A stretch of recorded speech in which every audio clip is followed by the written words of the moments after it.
Hey, what's up, man? It's your boy Laudiano, Mr. Vandal himself, motherfucker vandaled out. Big Vandal, man. Come on. I want to talk about why I turned down a $300,000 publishing deal. This was like 2021 or 2022. This was at the peak of my second wave. I feel like as an artist, we all have waves in our career. I just had a couple big songs with Rambo come out, and that song with Rambo and Lil Yachty, Rock Climbing, had a lot of songs with everybody coming out. Draco, Suede, everybody. It was a good time. During this time, a manager hit me up on Instagram, and I wanted to see what it was like having a manager, because I never had a manager ever in my life. Throughout that year of having that manager, I learned a lot of things on why I don't need a manager, why I probably should just hire an assistant if anything instead. So my manager worked for a management company, and they were looking to find ways to make money off of my catalog. I took a couple BMI advanced deals. The first one was a $25,000 advance from BMI, which they would only take from my writer side. So I'd still be getting quarterly payments from my publishing side. So with the $25,000 advance, my first BMI advance I've ever gotten, I'd have to recoup the whole 25. My manager ended up taking $6,250. So I had to recoup $6,250 that I would never see in my life. You know, I took that first deal just to, just give my manager at that time some money, because he needed it. So after I recouped my $25,000 BMI publishing advance, I got another advance, a $50,000 advance. Like, this was like right away. My manager walked away with $12,500 that I would have to recoup, that I would never see. $12,000 of money from my catalog that I've earned that I'll never see. And that's when I started to learn, like, this is a game I don't want to play. He would often refer to taking big advances as a game, playing the game. And this was not a game I really wanted to play, because I was making a lot of money without him. Like, literally, he's just making money off of my catalog. Just to let you guys know, I finally recouped the $50,000 advance from BMI just late of last year. It took like 2 to 3 years maybe to recoup it from my writer side.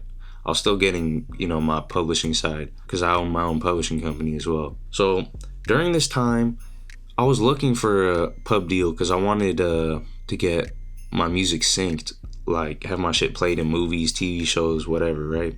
Commercials. The thing was, I wanted to take a deal where I wouldn't have to take an advance. I wanted to take no money. Like, I was cool if you took a percentage of my checks, like 15 to 20%. I was cool with that. I don't need an advance. Give me a lower rate on the cut.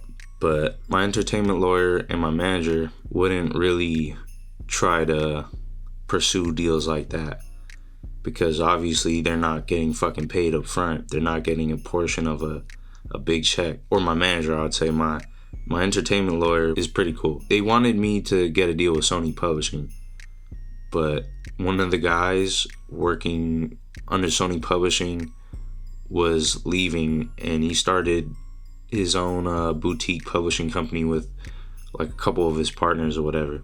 And they were offering me a $300,000 co-pub deal. So the difference between a co-pub and an admin deal is an admin, you keep your rights to your catalog. So once your deal is done, if you don't want to renew, you could just leave and go figure it out with someone else or do it yourself.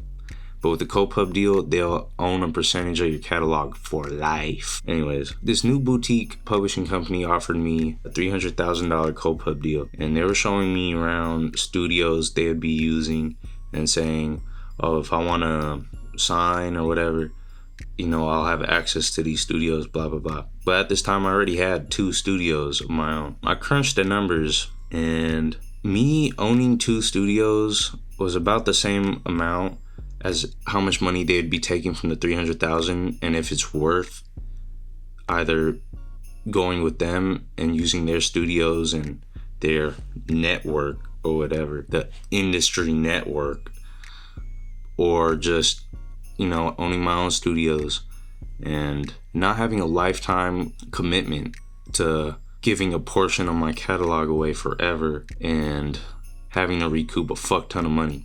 If you want to know how much money I would have had to recoup that I would have never touched, never seen, because it would have gone to management, $75,000. That was fucking crazy. Out of $300,000, $75,000 I'm gonna have to recoup. Well, I'm gonna have to recoup the full $300,000, but $75,000 I'm never gonna see ever in my life because I want to sign a deal with someone that I, think is gonna propel my career.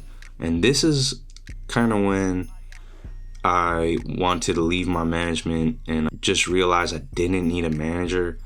I just needed an assistant to help me with like day-to-day tasks, like sending my beats out to artists so I could focus on different tasks. Yeah, so I declined the $300,000 deal, split ways with my management company, and back to solo dolo, just like how I always been before that year. And look at me now, motherfucker. I'm in my own crib, jewelry still on point. I mean, not like this shit fucking matters, but I'm doing quite well, even outside of music. I invested in crypto mostly, like most of my portfolio is in crypto, but I got some traditional investments as well. I feel like I know what I'm doing when it comes to making money, because at that time I was up, man, from crypto as well. So it was like, I don't really need your $300,000. I just wanted a good deal that will work for both parties that doesn't fuck me. Like, why can't we just do that? I don't know. I want to be the best I could be in all aspects of my life. And I could focus on that without the pressure of taking somebody else's fucking money and then having to recoup that shit. I'll never do that shit ever again. No more BMI events. No publishing deal. I don't want a loan, dog. I make a lot of money by myself. And that's what I figured out. Now I'm just pursuing all my creative endeavors and shit. Yeah, that's essentially it. If you made it this far in this video, I really do appreciate it, man. I'm starting this YouTube channel essentially from scratch. If you haven't checked my main YouTube, Laudiano, you guys could go check that out. That's where I put all my music and shit. I love you. You guys are loved. Man, pursue your dreams, man. Do your best. Be the best you could be. Yeah, man, don't forget to like, subscribe. Man, support a young motherfucker, man. Come on, bro.